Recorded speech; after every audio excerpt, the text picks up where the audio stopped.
नमस्कार। आज है फरवरी की 14 तारीख, दिन मंगलवार। बिहार की खबरों के साथ मैं हूं राजेश प्रियदर्शी। सुनते हैं पहले मुख्य समाचार। 25 फरवरी को लालू यादव पूर्णिया की एकजुटता रैली को करेंगे संबोधित। दिल्ली जाकर पार्टी सुप्रीमो से मिले तेजस्वी प्रसाद यादव। छुट्टी से लौटते ही आईजी विकास वैभव ने गृह विभाग को पत्र लिखकर कहा कि मैंने कई महीनों से प्रताड़ित महसूस कर रहा हूं और मेरा परिवार मानसिक तौर पर बेहद परेशान हो गया है। पिछले 2 दिनों से तेज पछुआ हवा की वजह से बिहार के कई जिलों में तापमान में गिरावट दर्ज की गई। श्रोताओं, समाचार विस्तार से जानने से पहले आप नीचे कमेंट बॉक्स में यह लिखकर बताएं कि इस न्यूज बुलेटिन को आप किस जगह से सुन रहे हैं। अब समाचार विस्तार से। राजद सुप्रीमो लालू प्रसाद यादव 25 फरवरी को पूर्णिया के रणभूमि मैदान में महागठबंधन की ओर से आयोजित एकजुटता रैली को संबोधित करेंगे। सिंगापुर से लौटते ही दिल्ली में स्वस्थ लाभ ले रहे राजद सुप्रीमो से सोमवार को उप मुख्यमंत्री तेजस्वी प्रसाद यादव ने मुलाकात की।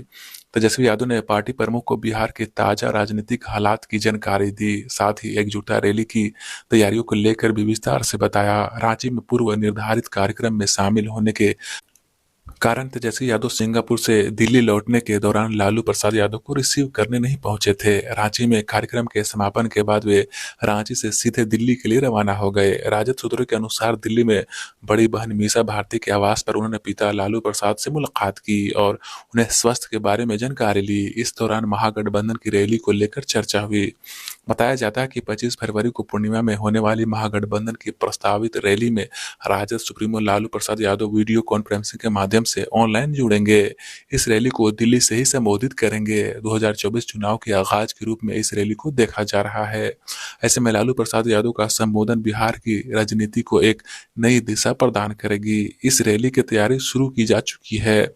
महागठबंधन की यह रैली पूर्णिया के उसी रंगभूमि मैदान पर होगी जहां पिछले साल केंद्रीय गृह मंत्री अमित शाह ने जनसभा की थी। महागठबंधन की इस रैली में मुख्यमंत्री नीतीश कुमार, डिप्टी सीएम तेजस्वी यादव, पूर्व सीएम जीतनराम मांझी, कांग्रेस प्रदेश अध्यक्ष अखिलेश सिंह समेत अन्य दलों के नेता भी शामिल होंगे। महागठबंधन खासकर राजद के कार्यकर्ता दिन रात एक करके इस रैली को सफल बनाने में जुटे हुए हैं।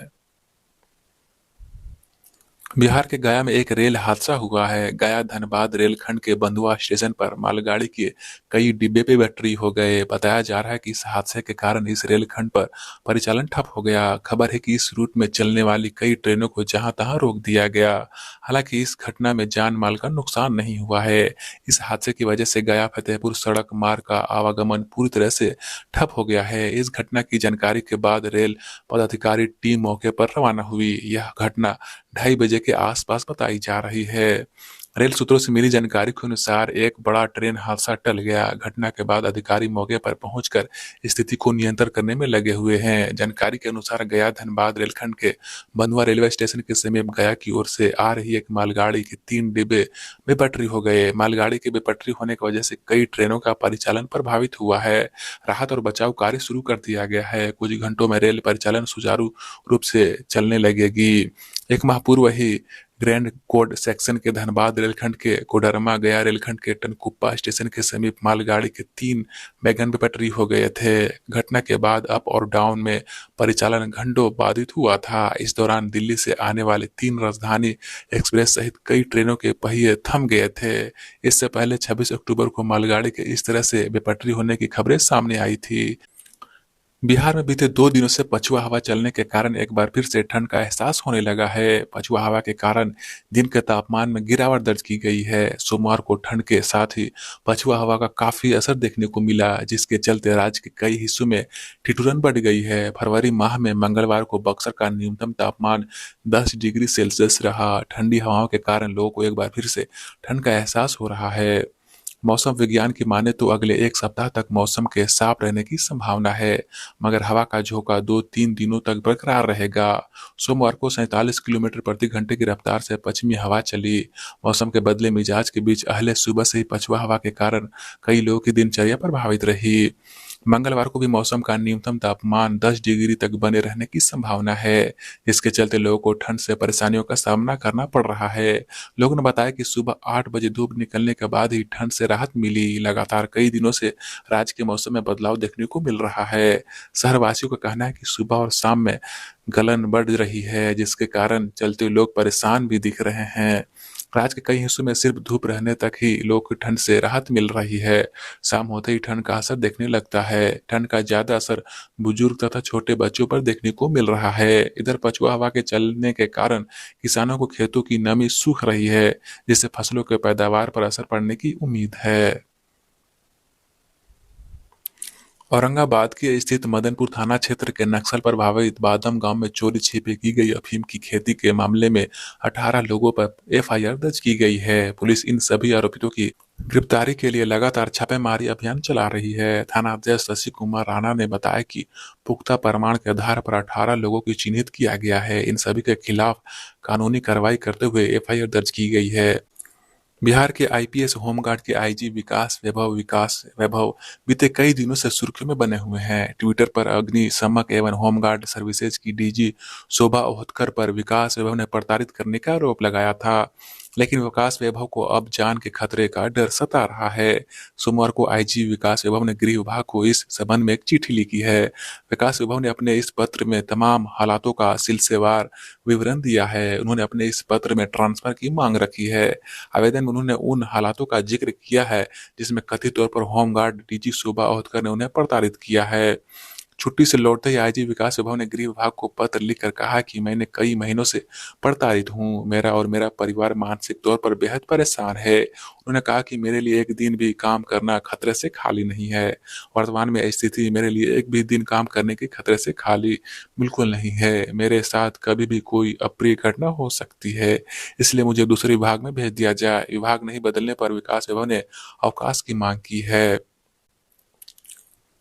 अगर आप ट्रेन से यात्रा करने की योजना बना रहे हैं तो इससे पहले आप लिस्ट देख लें। रेलवे ने देश भर में 13 फरवरी 2023 को डिपार्चर होने वाली 344 ट्रेनों को कैंसिल कर दिया है। कैंसिल ट्रेनों की बड़ी संख्या पैसेंजर, मेल और एक्सप्रेस ट्रेनें शामिल हैं। हालांकि अपने अगर आईआरसीटीसी की साइट या रेलवे काउंटर से टिकट खरीदा है तो रेलवे आपको किराया वापस कर देगी। भारतीय रेलवे की ओर से नेशनल ट्रेन इंक्वायरी सिस्टम की वेबसाइट पर कैंसिल की गई ट्रेनों की लिस्ट जारी की गई है। रेलवे की ओर से प्राप्त जानकारी के अनुसार इंडियन रेलवे ने देश भर में रेलवे के अलग अलग जोन में चल रहे मरम्मत और वजहों से इतनी ट्रेनों को नहीं चलाने का फैसला किया है।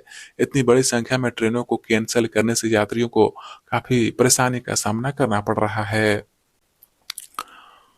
परिवार के साथ वाराणसी घूमने जाने के लिए पटना से जल्द ही 2 डबल डेकर क्रूज की सुविधा मिलेगी। पर्यटक गंगा नदी के रास्ते यात्रा का लुत्फ उठा सकेंगे। गंगा के रास्ते पटना से वाराणसी जाने की तैयारी चल रही है। इसके लिए रोरो वेसेल नामक जहाज तैयार हो रहा है। पटना के गाय घाट से इसे चलाया जाएगा। भारतीय अंतर्देशीय जलमार्ग प्राधिकरण और पर्यटन विभाग के बीच इस योजना को लेकर बात चल रही है। पटना की ही प्लोटफेट क्रूज कंपनी अगले महीने सरकार को प्रस्ताव देगी। सब कुछ सही रहा तो जुलाई से लोग इसका आनंद ले सकेंगे। पर्यटन विभाग के सूत्रों की माने तो इसे रोरो वेसेल जहाज से एक साथ करीब 300 लोग यात्रा कर सकते हैं, जबकि 50 लोग एक साथ रेस्टोरेंट में बैठने की सुविधा होगी। इस जहाज से आप गंगा नदी की सैर तो करेंगे, साथ ही साथ यात्रा के दौरान सांस्कृतिक कार्यक्रम का भी आनंद ले सकेंगे। इसके अलावा इस वेसेल जहाज पर खाने पीने की सुविधा होगी। जहाज के अंदर 2 रेस्टोरेंट होंगे। बताया जा रहा है कि 50 से अधिक लोग वेसेल जहाज के रेस्टोरेंट में बैठकर एक साथ खाना खा सकेंगे। पूर्व डिप्टी सीएम और बीजेपी के राज्यसभा सांसद सुशील कुमार मोदी ने पूर्व सांसद आनंद मोहन की रिहाई के लिए नीतीश सरकार को गंभीरता से पहल करने का सुझाव दिया है। उन्होंने कहा कि जब राजीव गांधी की हत्या में दोषी पाए गए लोगों को रिहा किया जा सकता है तो आनंद मोहन की रिहाई भी संभव है। इसके लिए राज्य सरकार को कानून का पालन करते हुए गंभीरता से पालन करना चाहिए।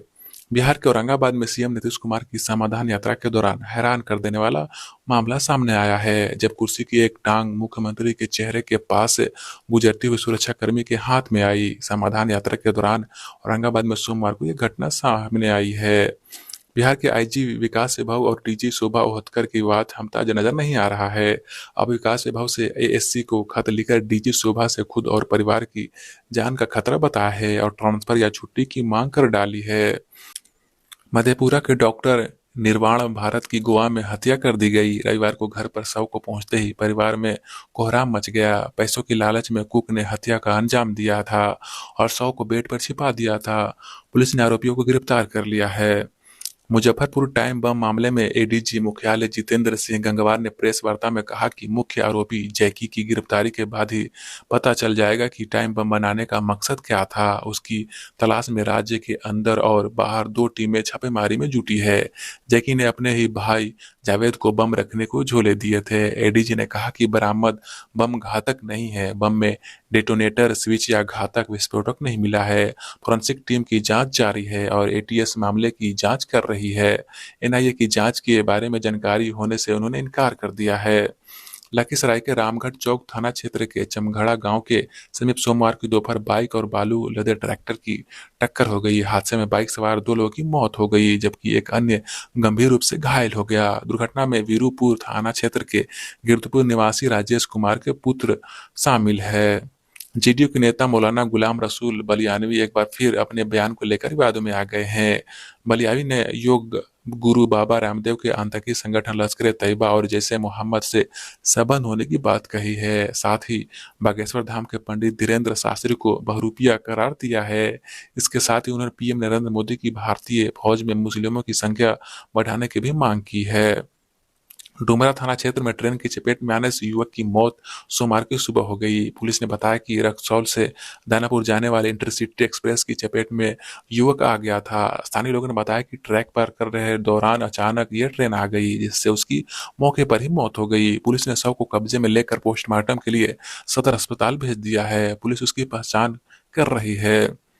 सीतामढ़ी के रून्नी सैयदपुर थाना क्षेत्र के गैंगहट गांव के समीप एएनएच 77 पर सड़क हादसे में एक अधेड़ की मौत हो गई। सूचना पर पहुंचते ही पुलिस ने शव को कब्जे में लेकर पोस्टमार्टम के लिए भेज दिया है। कैमूर के चैनपुर थाना क्षेत्र के लोदीपुर गांव के सामने राष्ट्रीय राजमार्ग 219 पर हुई सड़क दुर्घटना में जहां एक एम्बुलेंस कर्मी की मौत होगी, वहीं दूसरा घायल हो गया। घायल की हालत गंभीर बनी हुई है। प्राथमिक उपचार के बाद चिकित्सक द्वारा उसे सोमवार को हायर सेंटर रेफर कर दिया।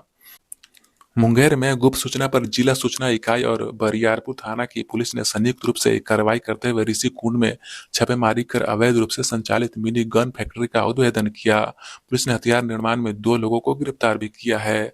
वह कासिम बाजार थाना क्षेत्र की पुलिस ने शराब कारोबार की सूचना पर छापेमारी करते हुए 12 लीटर शराब बरामद किया है। कल्याणपुर थाना अंतर्गत गोपालपुर पंचायत के मोहम्मदाबाद टोला में सोमवार सुबह अपनी आपसी विवाद को लेकर 2 पक्षों में जमकर मारपीट हो गई। इससे 2 लोग गंभीर रूप से घायल हो गए। समस्तीपुर जिले के वारिसनगर थाना क्षेत्र में छत्तेश्वर दुर्गा मंदिर के पास सड़क किनारे खड़े युवक एक तेज रफ्तार से आ रही पिकअप ने रौंद दिया। घटना पर युवक गंभीर रूप से जख्मी हो गया। जख्मी युवक की पहचान छत्तेश्वर गाँव के नगेश्वर मंडल के 25 वर्षीय पुत्र गोविंद कुमार के रूप में हुई है। जमुई शहर के महेशोड़ी वार्ड संख्या 13 में अवस्थित जन वितरण प्रणाली दुकान दरवाजा तोड़कर रविवार की देर रात बेखौफ चोरों ने जमकर उत्पात मचाया। इस दौरान भारी मात्रा में चावल और गेहूं की चोरी कर ली गई। जमुई के जिले के लक्ष्मीपुर थाना क्षेत्र के अनंतपुर गांव में रंगदारी नहीं देने पर दबंगों ने एक व्यक्ति को मार पीट कर घायल कर दिया। परिजन द्वारा घायल को इलाज के लिए लक्ष्मीपुर स्वास्थ्य केंद्र लाया गया, जहाँ चिकित्सक द्वारा प्राथमिक उपचार के लिए बेहतर इलाज के लिए सदर अस्पताल रेफर कर दिया गया। इसी के साथ ही समाचार का यह बुलेटिन समाप्त होता है। नमस्कार।